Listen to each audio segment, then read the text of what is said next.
If any of your listeners have ever played poker, there's a famous saying that it takes 5 minutes to learn and a lifetime to master. So it takes 5 minutes to learn how to upload a video to YouTube, but a lot longer than that to learn how to do it the right way.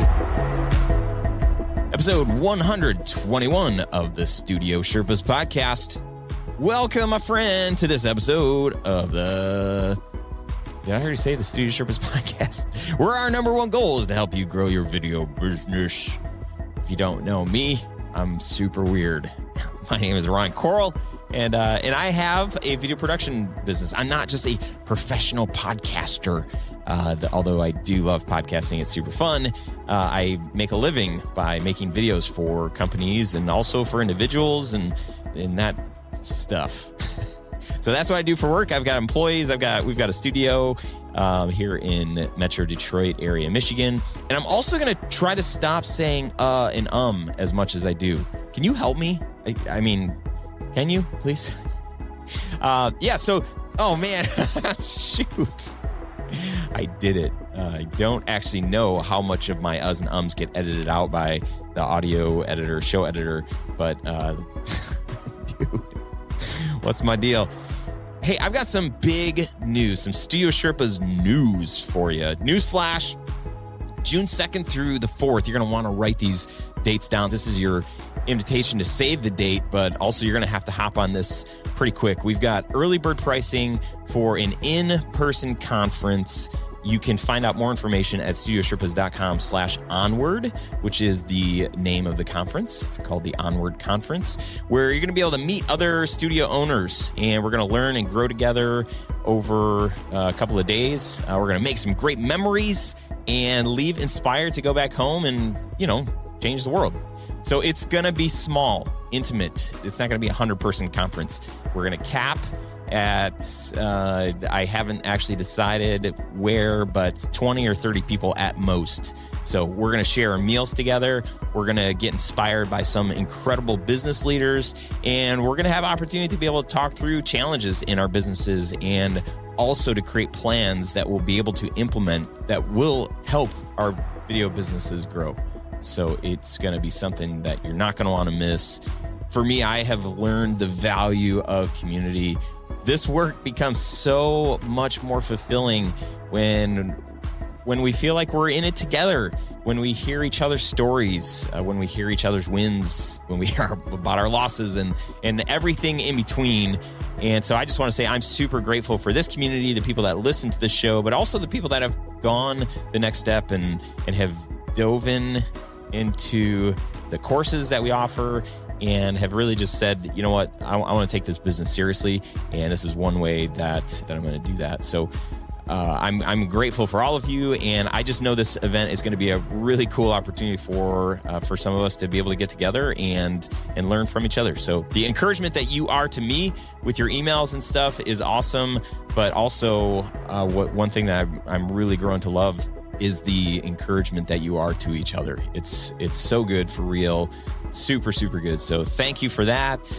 And again, if you want more information on the conference, early bird pricing, I think is happening right now and is not going to go on for much longer, maybe the next couple of days before the regular pricing happens. So studiosherpas.com/onward, and you get more info on that. So let's get on to today's show. Here we go. Why don't we? Yo. First, I want to share a quote with you. This is from one of probably the most respected business leaders out there, who's also a very gifted salesperson. The quote reads, "Would I rather be feared or loved? Easy. Both. I want people to be afraid of how much they love me." From our friend Michael Scott. I just had to show that. Super funny. All right, so I'm excited for you to meet my new friend, Tom Martin. This guy's work history is so impressive, and the knowledge that he drops about YouTube and how it really is a tool that we should be considering for our business. I have been so against YouTube for so long, and I think it started back when so many companies early in the days were embedding YouTube videos on their websites, and then, the next video that would pop up would be, some random just totally random thing, not related to their business. They didn't have control over what, videos popped up. And it didn't look clean. It wasn't like Vimeo where it was just like, oh, this is the viewer experience. This is so good.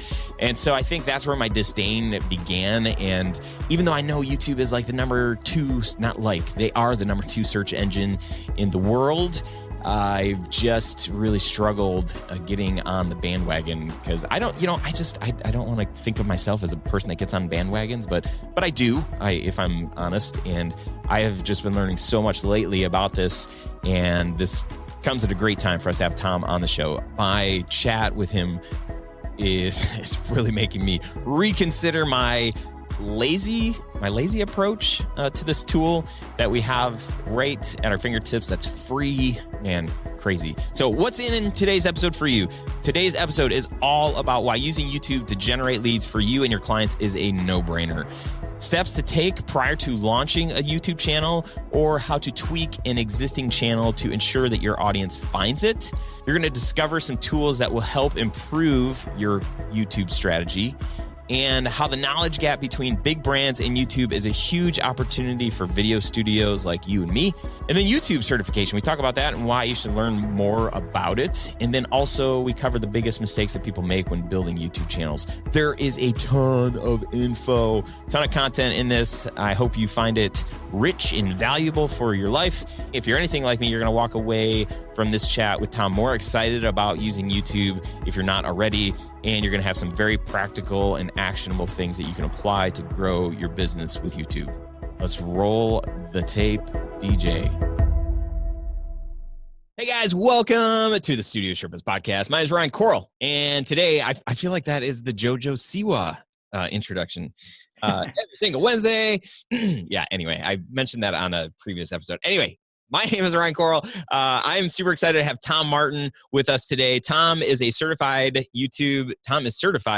YouTube as an expert in both audience growth and digital rights. He has led the YouTube strategy for some of the world's largest and most successful media companies, gaining them millions of subscribers and billions of views.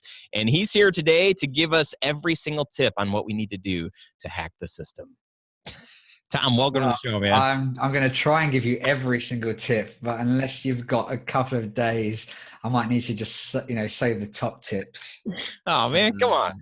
Well, hey, it's super fun to have you. You said you're based in London?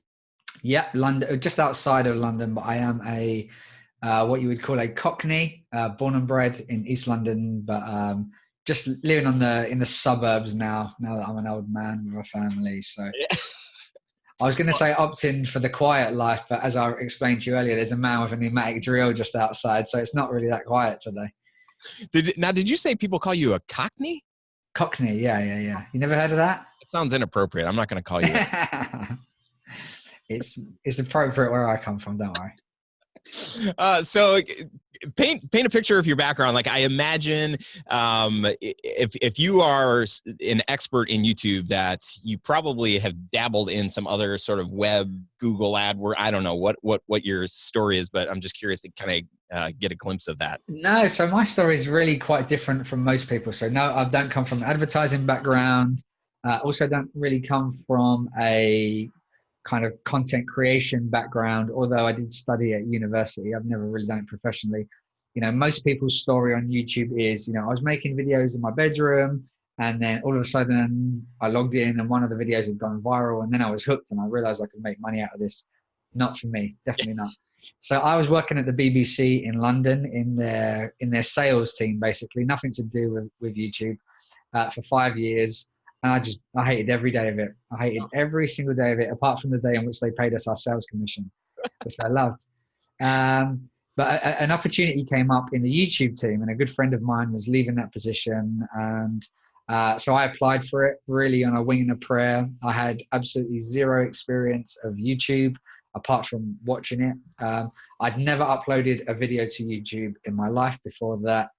In fact, it was the day before the interview for the job that I just took my phone. It wasn't even an iPhone back then. It was probably a Nokia.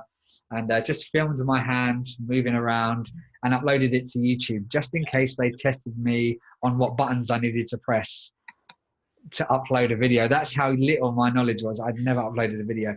So I managed to blag the interview, got a second interview, blagged the second interview, somehow managed to get a job, and within really thrown in at the deep end. So there'd been 6 months where the person had left before. There was a new manager waiting to come in to lead me. He wasn't there. And I was responsible for launching brand new channels within a couple of weeks, launching brand new channels. I launched the Doctor Who official channel within like a month of starting. I'd never seen an episode of Doctor Who either. So that was a really deep end. That was like jumping into the ocean off a cliff. Without knowing how to swim. But, you know, within a few weeks, I'd learned what buttons to press. People would say, "Oh, Tom, can we do this?" And I'd say, "Give me 5 minutes and I'll let you know." And I'd find out yes, or no, you can't do that. So I knew what buttons to press after a few weeks. And then I've spent pretty much the last 8 years trying to master the platform. It's like if any of your listeners have ever played poker, there's a famous saying that it takes 5 minutes to learn and a lifetime to master. So, you know, it takes 5 minutes to learn how to upload a video to YouTube, but a lot longer than that to learn how to do it the right way in order to get discovered and watched and keep people coming back to watch more. So that's really what I've been working on for the last 7-8 years is knowing how to get videos watched organically. Yeah. Basically. So I did hear that hand video that you uploaded has 2 million views. Yeah. It's I just put PewDiePie in the title, PewDiePie's hand, and that basically pays my mortgage every month. Yeah, no, it never went public, that video. Thankfully, that's a private video. Oh man, yeah, we'd love to see it. So send us a private link. That'd be amazing. Yeah, my 11-year-old is, you know, he's sort of into YouTube and this whole PewDiePie and whoever the other person is that they're T-Series, yeah. Guy. Yeah. And so Evans uploaded some videos and tries to, you know, he types PewDiePie and I'm like, oh dude. Yeah, you need to get him to listen to this because I'm going to tell him not to do that. Shoot, yeah, just what I need. So how did you, like, when you're at BBC doing YouTube stuff, what did you like run to YouTube and start looking at, like, you know, how to research and start doing this, or did you have somewhere else that you were learning? Yeah, so most of it was by trial and error, and there wasn't really the same level. You know, if you search on YouTube now, like how to get more subscribers, you're going to find people, well, you might even find me, but unlikely. But you might find people like Daryl Eves, Tim Schmoyer, Roberto Blake, people, you know, well-known names who are kind of YouTube experts. I didn't mean to sound sarcastic when I said that, by the way. But back then, that there wasn't that education. I did get some education from YouTube, so we had like a 2-day course where we became certified, but that was very, very broad, high-level stuff. Speaking with other channel managers in the industry at kind of YouTube events, but a lot of it was just seeing what works, what doesn't, trying to do really foundational stuff well. So writing good titles, you know, writing good copy, sexy thumbnails. And obviously I was very lucky to have great content. You know, I was working with the BBC. So we're talking about clips of David Attenborough and Top Gear and Great British Bake Off. So, you know, these are like stuff that's already well known. Doctor Who, Sherlock, you know, really amazing stuff that people would kill to have on their YouTube channel. So luckily I had an existing source of traffic because of their reputation, but I could then use that traffic to test, well, what if I did this with the tags, and what if I did that with the titles, and what if we put something a little bit more edgy in the thumbnail, or what if we put something more mysterious? So I kind of had a big data set to work with. You know, we're talking thousands of videos, a YouTube analytics account that, you know, 10 years worth of data are over thousands of videos and billions of views. So it's a lot easier to try and get insights into what's working and what isn't when you've got that level of insight. Yeah. Well, I'm interested to know, you know, there's all types of different kinds of personalities and things that we're good at. And, I don't want to be looking at numbers during the day and try to figure out and manipulate and all this stuff. Like, I'm curious to know, like, what are you like, what are some of your strengths that kind of feed into you being, just sort of not, I don't want to say naturally good at this, but definitely able to pick it up and master it? Yeah, I definitely would say, I mentioned poker earlier, and I'm a huge poker fan, poker player, kind of retired, but that's another story. And I love the mental challenge of that game where you're trying to look into someone's eyes, but read into their soul and try and work out what two cards they've got. It's like a game of chess, and that's exactly what, to me, YouTube is. And that's having a big game of chess with the algorithm and trying to say, if I can move these pieces in the right way, whether that's content strategy or my metadata strategy or my thumbnail strategy, if I move these pieces in the right directions, will I see an uplift in views and revenues, subscribers? And so I'm very kind of much of a problem solver.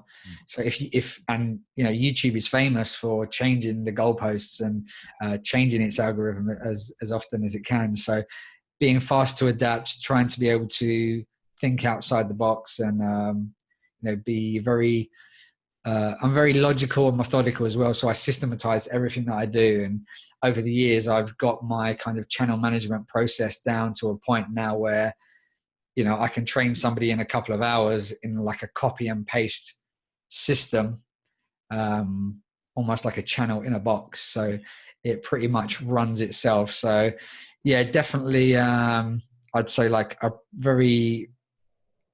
kind of problem solver. But yeah, I'm definitely not a real analytics head or a real kind of data guy. So there's hope for like me. Yeah, definitely. So I am definitely more of like a gut feeling kind of guy, but also using some logic and reason behind that as well. Because ultimately what was driving me was saying, what makes YouTube happy? What do YouTube want? Ultimately, YouTube want people to stay on the platform longer. They want people to watch more videos so they can serve more ads, collect more data, because that's where they make their real money. Right. So everything that I was doing was saying, well, how can I get people to watch another video and another video and another video? I like that. Like as a producer, you sort of think through like the challenges that you're going to face, and what if we do this, and how's this going to impact this? And so even as you're describing that, I'm like, oh yeah, this is probably why like I'm drawn to know more about this, because I do like that idea of the challenge, right? Like chess or poker. That is for me, that's alluring. But I know, there are plenty of people out there that are like, it sounds scary. But maybe as we kind of dive in a little bit further, people will sort of think like, yeah, this is for me, or this is, because really the hope is that after our conversation today, people would realize like, hey, this could be helpful for my clients, or this could be helpful for my business. And to get a kind of a clear picture of that one way or the other, that I think that will be really helpful for people to make an educated decision. Yeah, I think that's a really great point, because YouTube is just not going to be for everyone. And that's whether that's your audience or your audience's clients, because it's certainly a long-term play. It's not something where you can upload a video and just release it into the ether and then hope that it's going to get some views. If you want to get some organic traction, and really you need to be thinking about releasing at least one video a week, every week. What I tell people when they first get started is expect to upload a video every week for 5 years, and then still keep going if no one's watching still. And that's not to say it's going to take 5 years, but you need to be prepared to go to that length, because that is where most kind of successful YouTubers are born or die, really, is that, are they willing to go past the dip and keep uploading when all the competition give up after six videos? 6 videos, 5 years. Okay. So yeah, so it's not for everyone. Your clients need to really, be able to say, have we got something that is worth talking about, for one? Right. Does it need the medium of video to talk about it? Or could it be display ads? Could it be a podcast? Could it be just, cold direct response mail? And then have we got enough content to talk about once a week for the next 5 years? And that doesn't take into account the money, the time, the resource, the knowledge, the skills. So yeah, it's not for the faint of heart. And I work with a lot of people that expect huge results without not putting a lot of effort in. So I definitely like to kind of dose out some realism before people dive in. I think that's super helpful. The other thing to think about too is like passion. Like, can you stay excited about this? Because, I tell people, when we started doing this podcast, for me, I'm like, this podcast has been such a gift for me to be able to sit at the feet of so many people and learn so many things. And then, so for me, it's been really helpful. But then I know, like, we get so much feedback from people that are like, oh my gosh, this is amazing. So for me, I'm like, I just want to keep doing it. Like, it's super fun. It's very fulfilling for me. So for us to be at like episode 120 or whatever we're at now, I'm like, that's every single week for the last 120 weeks. Yeah. If you would ask me at week 1, I'd have been like, I don't know if we can go that's a long time. So to think 5 years, I'm like, oh man, that's a long time. But if you're passionate about it too, and it's just something that you get fired up about, and you get one comment that just says, thank you so much for this video. If that's enough to fuel you to the next one, then man, it sounds like it might be a good fit. Yeah. And also, it depends on the niche that you're in, but what success looks like to different people will be totally different. Yep. So if you're running, if your son has got his gaming channel, for a gamer to be successful and make money, they're going to need millions of views on every video. But if you're selling, rare antiques, or you're selling luxury yachts, or you're a high ticket coach, you may only need 300 views of each of those videos, and you convert one person, and that whole year's worth of work is paid for itself if you're selling a high enough ticket item. So, that's a really good point, is to know what success looks like, and have realistic expectations. Totally. Yep. Super good. I love that we're starting there. That's really good. I'd love to hear, before we kind of get into maybe some of the nuts and bolts, I'd love to hear like one of your favorite wins. What was the challenge, and how did you overcome it? Yeah. So this is probably going to be what I put on my gravestone, this story. So I was at the BBC for about 5 years, and I worked my way up to basically running their whole YouTube operation. And then I moved over to another company called Endemol, who are the world's largest independent TV production company. So they make things like Big Brother and Deal or No Deal and Black Mirror, Peaky Blinders, stuff like that. Mm-hmm. But actually their biggest revenue driver and their biggest brand was actually Mr. Bean. If you know Mr. Bean, very British, very British. Yeah, he lives next door to me. And no, not really. I was like, come on. I'm certainly not as successful to live anywhere near Mr. Bean. But so they run the Mr. Bean YouTube channel, and it had been going for about 8 years. It had about 3.5 million subscribers, and was doing about 25 million views a month, which by anyone else's standards is incredible. But by that channel standards, it was at its lowest point pretty much since it had started, and it was kind of starting to flatline, if not start to dig itself a grave. So I came in April of 2017 and did what I do best. So I came in, audited what was already there, and so I've got a kind of systematized process, again coming back to systems, 75-point checklist, almost like I don't know if you have it in the States, but like an MOT. So you go to get your car serviced and you go for a checkpoint, make sure everything's working. So I did that, changed around the stuff that wasn't working. I did a whole process of keyword research, which is something we may talk about later. It's pretty geeky and pretty technical, but we can touch on it a bit later. So basically looking into what people were searching around the brand and the title and how they were searching for it. And then we basically optimized everything going forward around that keyword research. We then went and cleaned up 1,000 old videos based on that keyword research. And then we saw within about 2 months, we saw that the views started to pick up. And by the Christmas of that year, so what, 8 months later, we were doing about 150 million views a month, up from 25 million views a month. The revenue at that point was just skyrocketing. And not long after I left in the middle of last year, considering that it'd taken the channel about 10 years to get to 3.5 million subscribers, by the time, shortly after I left, so late last year, it crossed 10 million subscribers. So it got its diamond play button. So really transformational results in, just less than a year's time. So that's kind of what I do I did it recently as well with another channel that I was working with for a client. So now that I work for myself doing that as a consultant, worked with an animation company, really nice kids animation show. They were doing quite well, not great.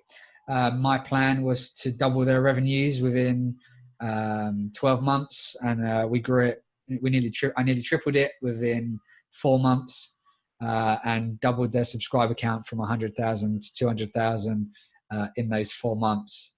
And that 4 months is only working for them 2 days a week. So that's and again, using exactly the same system, exactly the same process that I'd used on Mr. Bean and other channels that I'd kind of perfected that system on over the years.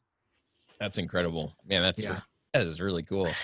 And this is probably just a total noob type question, but so YouTube is set up similar to where, like, I'm very familiar with WordPress. I started using WordPress back when I first started my business 15 years ago, where you can go back to posts and, tweak the titles and tweak the tags and all that stuff to help SEO. YouTube works exactly the same-ish. Yeah, the only thing you can't do is change the post date. Okay, right, you're right. Which on WordPress, I believe you can. Yes. So you can update it and then kind of republish it to look as if you'd published it today for the first time. So YouTube, you can change everything else around the video, apart from the publish date, and you can't change the video. Right. So you can't add a different start or a different end.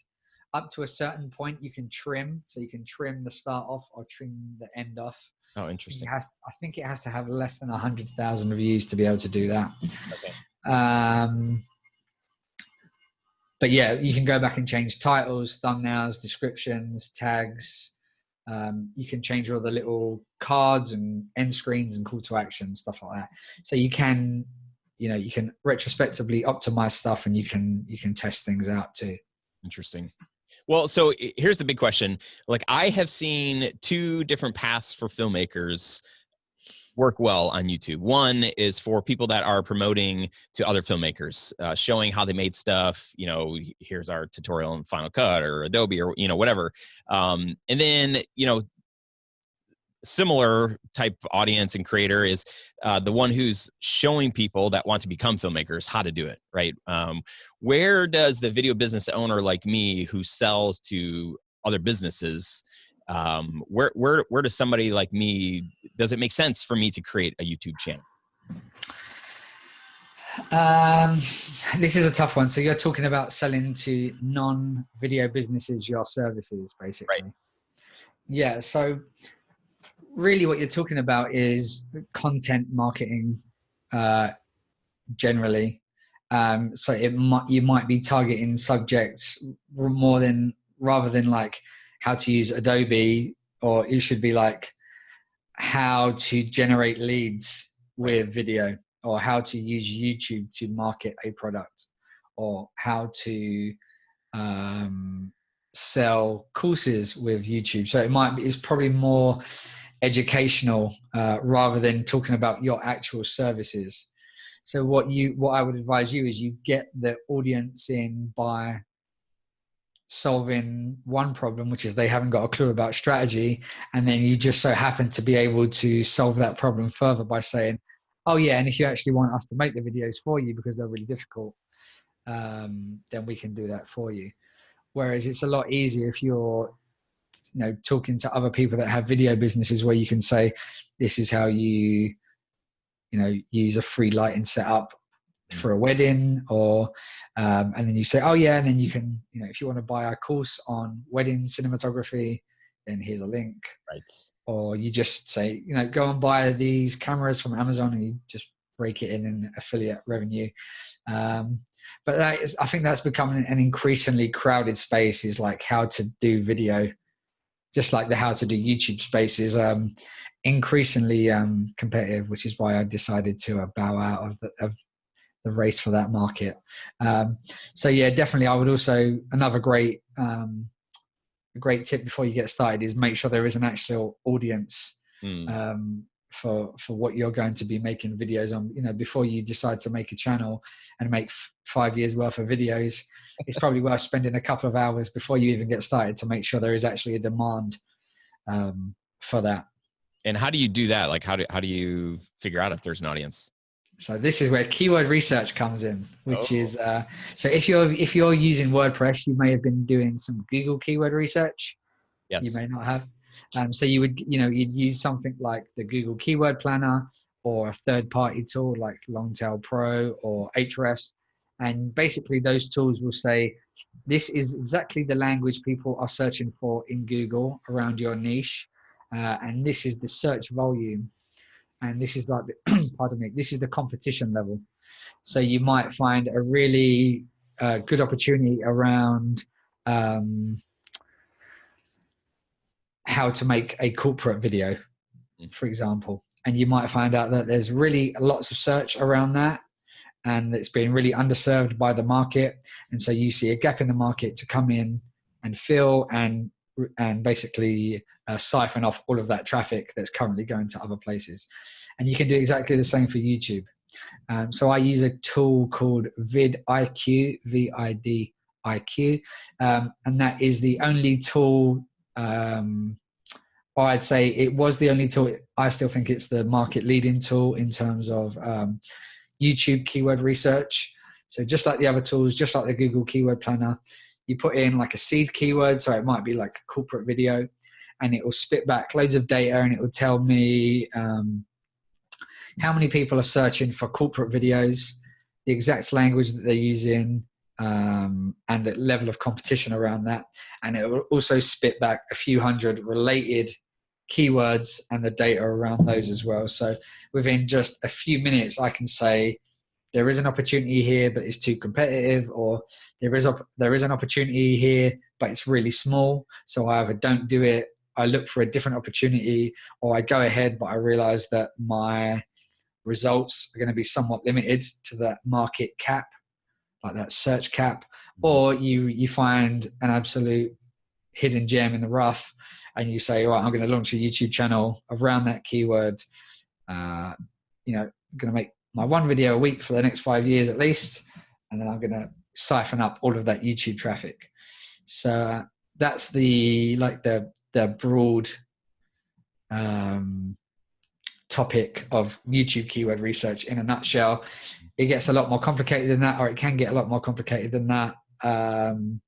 It can get really manual and nerdy, but in the broad strokes, we're just trying to find keywords that people are searching for that have got higher volume and low competition.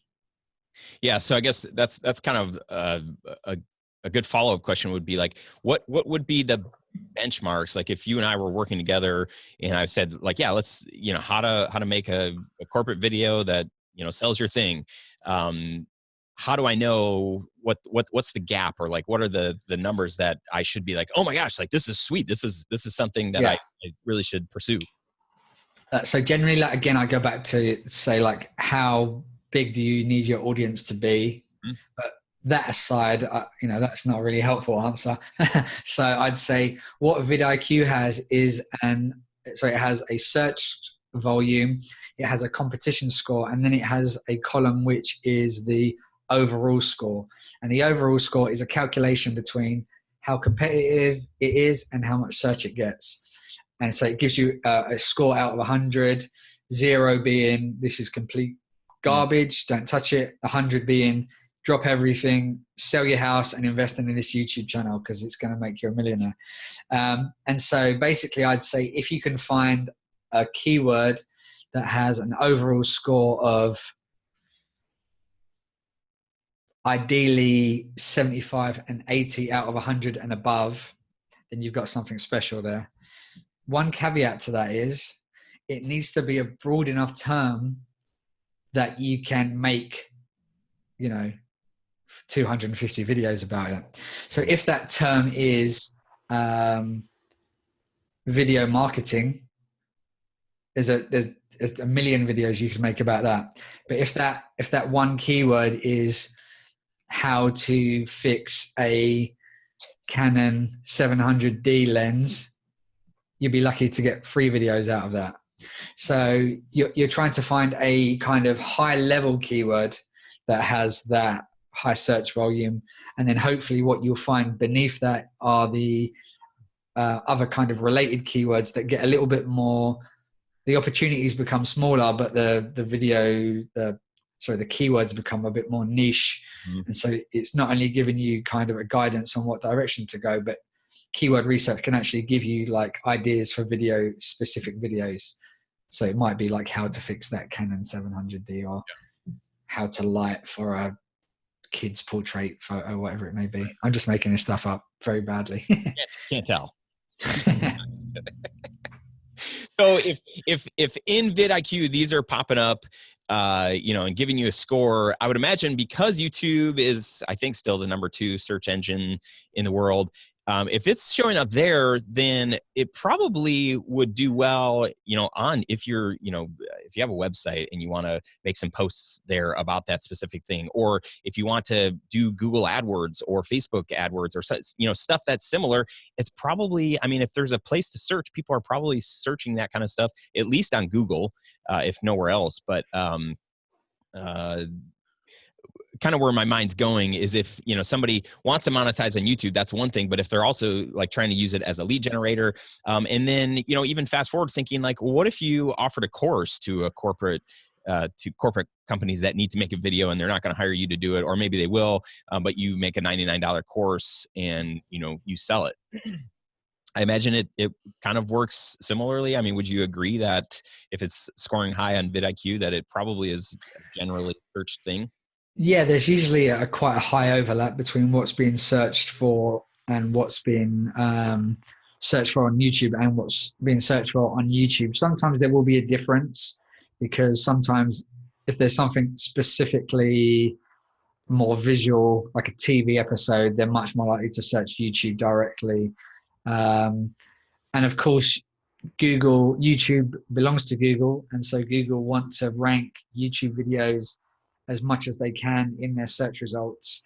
And, if you can get into that kind of video carousel in the YouTube search results, it can be a huge source of traffic. So if you do a bit of YouTube keyword research and you find that there's not a huge amount of search, but you do see that there's a lot of people searching on Google, it could be a kind of backdoor play to get into the Google search results via YouTube if you think that you can better explain yourself in video.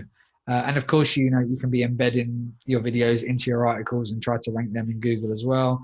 But yeah, I try to do as much keyword research in tandem for both Google and YouTube at the same time. Mm-hmm. Yeah, that's smart.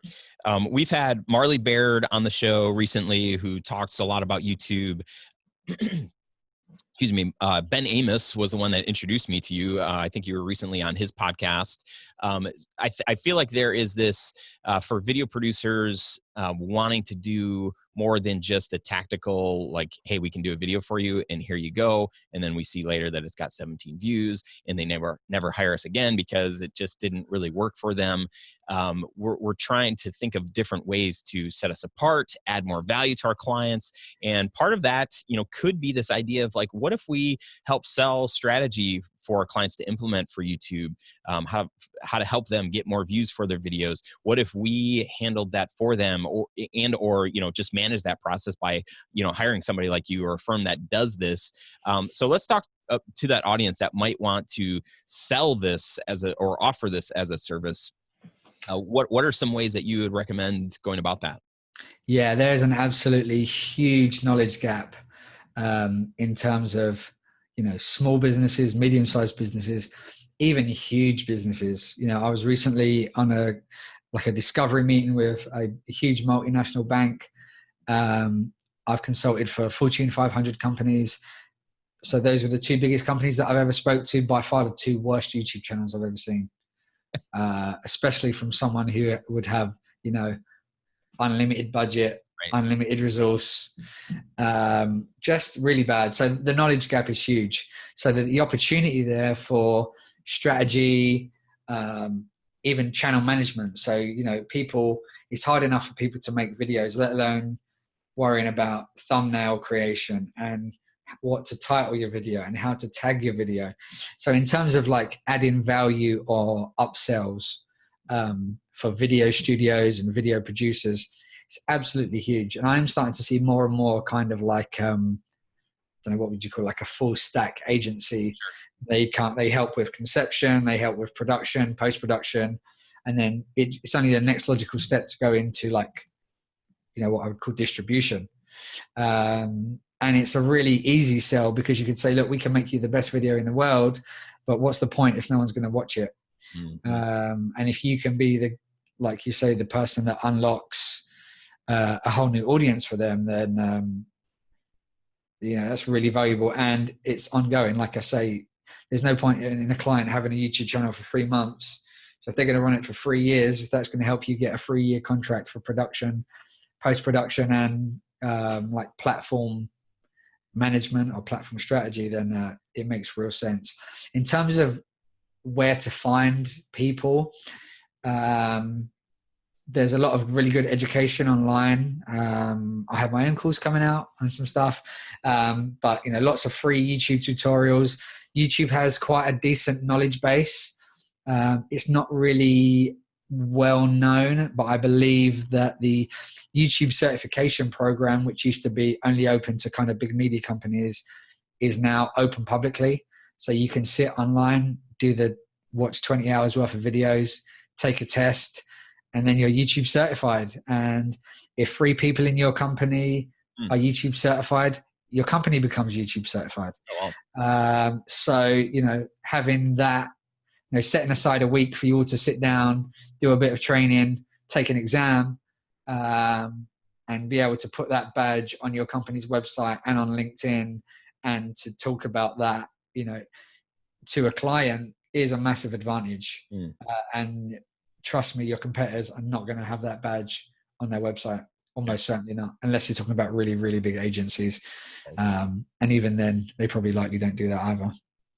That is super interesting to think about having that badge as a company, because most I would say most video production agencies, to have 3 people that are interested and or able to do that, that's going to be, you would definitely set yourself apart if you were able to do that. Yeah.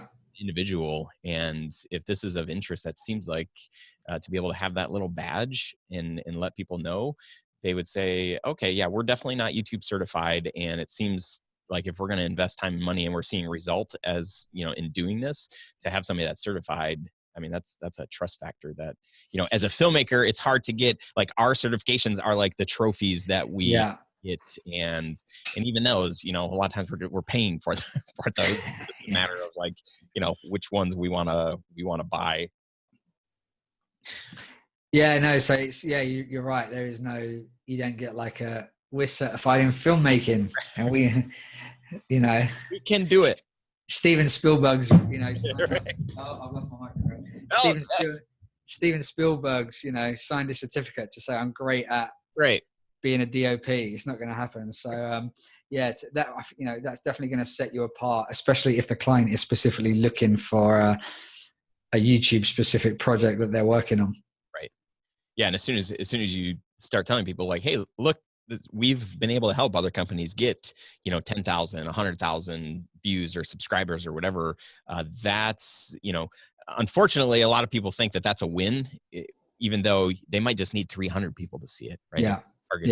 Audience, yeah. So that's the thing. I can talk about millions and billions of views and whatever, but not everyone needs that. And that's impressive in like my circles still, but at the same time, if you can come to somebody who's got like a mum and pop type business in the, you know, the rural Midwest, and you can say, look, I can get 10,000 people to watch your video, that might as well be 1 billion people to them. Right. Because how else are they going to reach 10,000 people with their message and their branding and their company name and their contact details, you know, for, you know, what could be very a cost-effective approach. Yep. So yeah, you know, going in with the testimonials from people that you said, like, we've managed to get views. Here's their channel. Here's where it was before. Here's the leads that they've generated. Here's what it did to their bottom line. As well as saying, and we make really pretty videos as well. Yep. Could be really powerful. I like that. Well, let's get, we're sort of nearing the end, and I don't want to end without getting some nuggets here. What are some things that we could do practically if we wanted to, if we have our own channel, or if we do want to just start dabbling a little bit with a client? Yeah. So I'd say, what I'll do, I'll kind of lay out the biggest mistakes that I see, and then probably that's going to give you the biggest tips to, you know, to avoid these mistakes. So first is, obviously a lot of end users of these production services will be small businesses. And the temptation is at the end of every video to say, click here to visit my website, or, you know, click here to get the free ebook, click here to get in contact with us. But YouTube hates people that send people off platform. So it's a bit of a contradiction that it can be used for video marketing. So what you need to do is to find a balance between sending people to a website or an email list or whatever it may be, and encouraging viewers to watch more of your videos. It's probably the number one mistake that I see, is people not encouraging people intentionally to watch more videos. So if you get to the end of a video, let's say this goes out on YouTube, and I'm you, and I've got a much nicer kept beard. Hey, Ryan. I would say, hi. I'd say, so I'd frame myself in the frame just like this, and I'd leave a little bit of space here, and I'll say, guys, I hope you absolutely enjoyed that. If you want to learn more about video marketing, you can click here for the interview that I did with Ben Amos, where we go even deeper into how to run a video production business. And that is going to get a much better click-through rate than you just saying, oh, thanks guys, see you later, you know, check out the next video, and maybe you have something clickable there. Oh, so what I didn't make clear is that when I was clicking to this blank space on YouTube later, you can put a little widget there to click onto that actual video that I was talking about.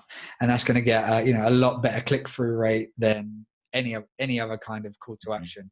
And YouTube are going to love you because you're getting people to watch more videos. You're going to increase your watch time, your session time, and be rewarded because they'll just continue to send more people to you, because they know when I send someone to Ryan's channel, they go on to watch 5 or 6 videos. Whereas when I go on to watch Mr. X's channel, he always sends me to his used car dealership website. And so I'm going to stop sending people to Mr. X's car dealership channel. So it's all about pleasing YouTube and giving them what they want. Another great tip would be to not be over salesy. Again, the temptation is to just basically create a corporate video or an advert.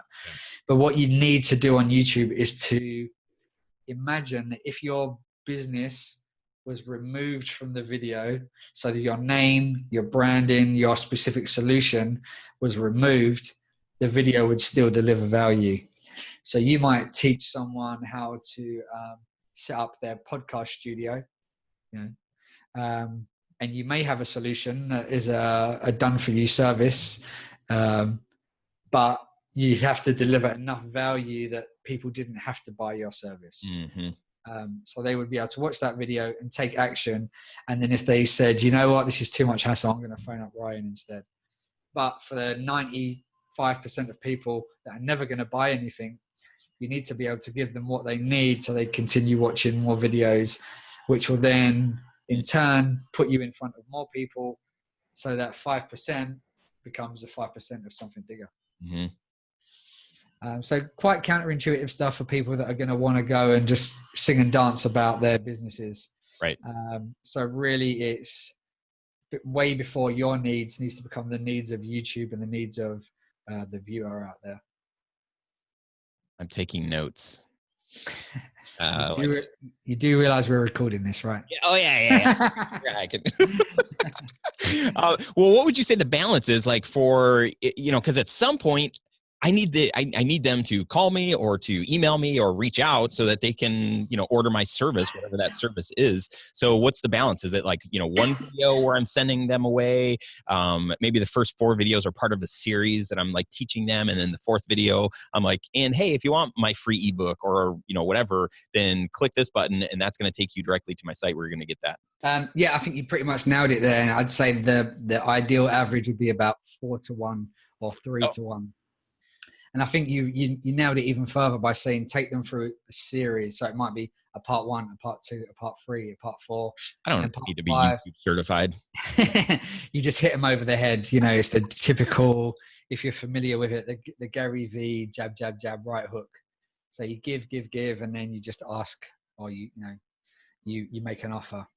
And that's not to say that you can't make the offer earlier in video 1, video 2, and video 3, right. But you need to make them more subtle. They shouldn't be the kind of overriding call to action. So halfway through the video, you might say, oh yeah, and just by the way, we do have a service, because this does get difficult. You can check them out in the link in the description below, or you can hit this card here. Most people are going to ignore that. Yep. And to a certain extent, that's what you want. Right. And then grow your channel by keeping YouTube happy. And then once you get to a certain size, you can start to take a bit more liberties, and you can have more aggressive sales and stuff like that. But especially in that growth stage where you're like maybe less than 100, less than 1,000, less than 10,000 subscribers, in that growth phase, you really want to keep people on the platform. Mm-hmm.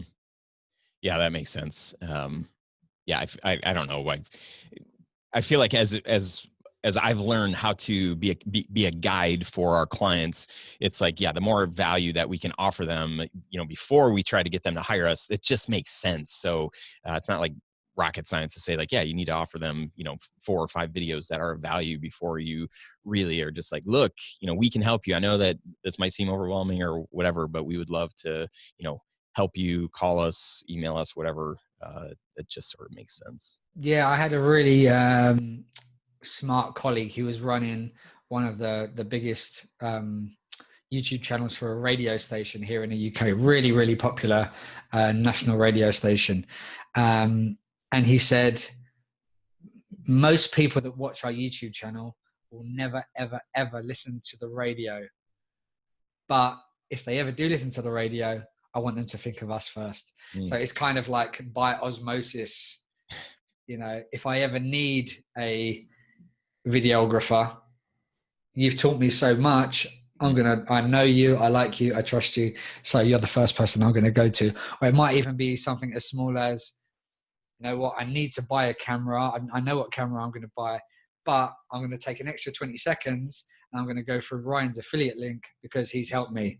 I've done it loads of times. I knew that I was going to sign up for an email service provider, and I'll go through to somebody I know's website and click through their affiliate link, because why not? Why should they not get a little kickback? Because they've helped me so much over the years. It doesn't cost me anything else. So really, provide as much value as you can, and then the thinking being that'll be reciprocated at a later point. Yeah, I like that. Well, lastly, I mean, if my son does listen to this episode, what's one last piece of advice you would give? I would say number one optimization tip would be, I think for this audience, I'd say, again, the temptation would be to have a really over stylized, really branded heavy, like it might be like business name, slogan, and 15 seconds has gone by and there's not been a human on screen yet. Right. So really, people are just going to abandon before they've even got started. I don't care about your logo yet. I might do in a few videos time. So get straight to the point, because if you get a lot of clicks and views, but they're only 10 seconds long, again, YouTube will stop sending people to you. So get straight to the point.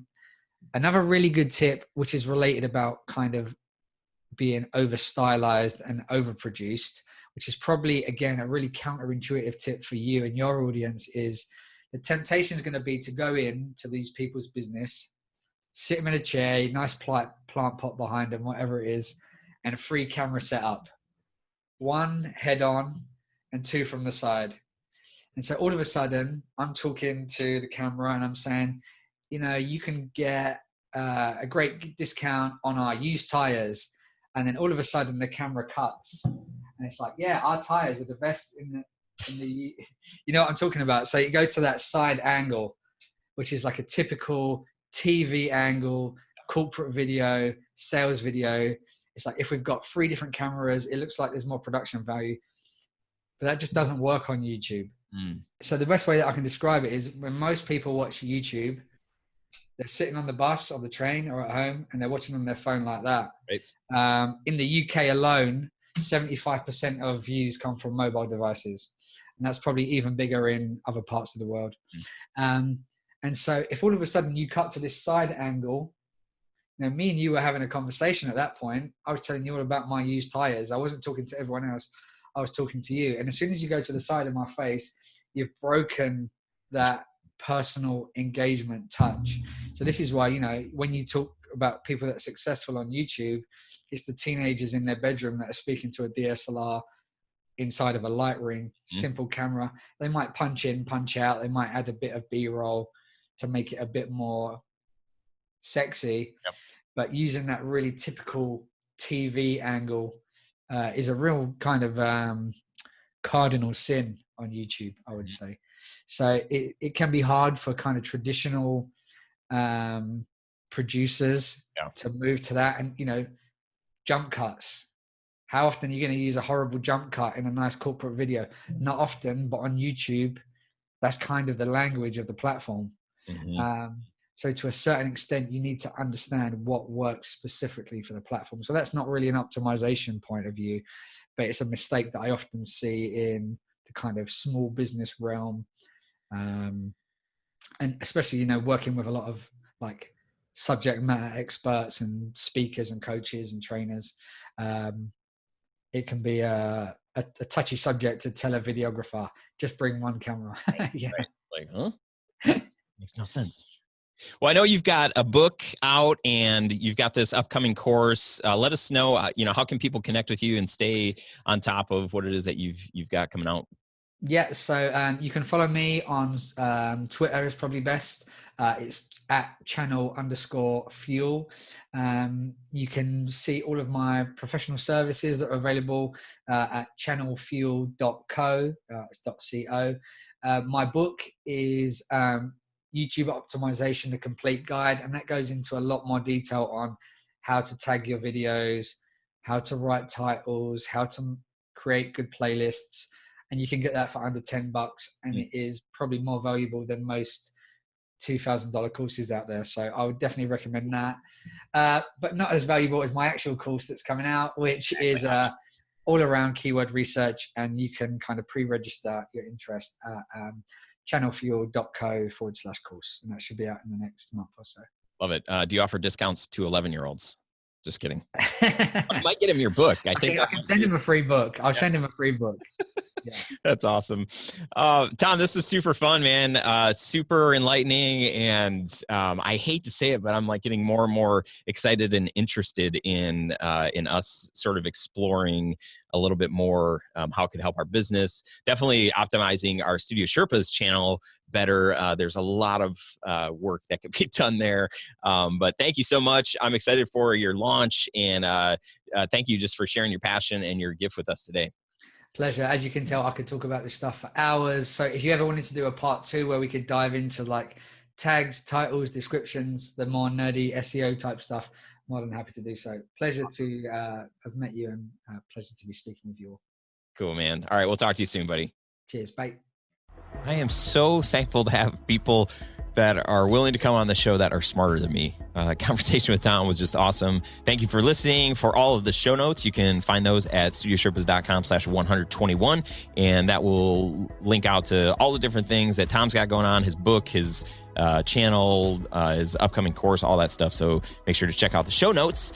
And this is one of my favorite times here to share something with you. These emails and iTunes reviews and all this stuff, they continues to get better. I'm like, I don't know how they can, but they do. Jeff at Seaside Audio, the subject of this is disclaimer. A couple episodes ago, I think it was, where I was kind of stumbling, I was searching for a word, and the word was disclaimer. So Jeff starts out his message here. He says, disclaimer was the word Ryan was shooting for at the end of the new podcast. You nailed it, man. Thank you. He says, I start my week off listening to your podcast when I hit the gym. As I feed my brain with the new info from Studio Sherpas, I am also taking care of my health as advised in last week's podcast. You give our entrepreneur industry insight into areas that may not be clear. By the time you get done talking to your guests or sharing your information, you light up many light bulbs. Video came to me 15 years into my radio career. Radio will always be my theater of the mind, and video allowed me to add even more by bringing my creativity to life and into view. Keep up the great work. Keep on climbing. Dude, thank you, Jeff, for that fun email. That's good stuff. If you have a strong desire to share with me anything that I mess up on the show, happy to hear it. You can email us always at hey@studiosherpas.com. That's HEY, not like the other kind of hey. It's kind of like, it's the hey that's like, hey, what's up? Hey, I'm going to send you an email, hey@studiosherpas.com. And if you like the show, we'd love to see your review on iTunes. And the quickest way to get there is just to go to studiosherpas.com/iTunes. That will take you right to the Apple iTunes store and give us a review. That would be awesome. I want to leave you with this last link to remember. Save the date for June 2nd through the 4th. The year will be 2019. I mean, the year is 2019, but if you're at all interested in finding out more about the conference that we're going to hold here in Detroit, Michigan, you can hop on over there. It's studiosherpas.com/onward. That is the name of the conference, and super excited to get a small group of motivated video professionals, or, you know, if me, I don't know. Professional, is that the right term for me? Yeah, I'll go with that for now, I guess. So thank you so much for listening. I appreciate you tons and tons. You know, I say that all the time, but really it's your notes, it's your feedback, it's your likes, you know, all of that stuff that I see that says, okay, like we're having an impact. The show is having an impact. The training, all this stuff, it is helping other people. So thank you for sharing that stuff. It does mean a lot. I love doing this, and I'll do it until it's not helpful anymore. So that's all I got for now. Appreciate you, and look forward to hopefully chatting soon. Adios, my friend. Till next time.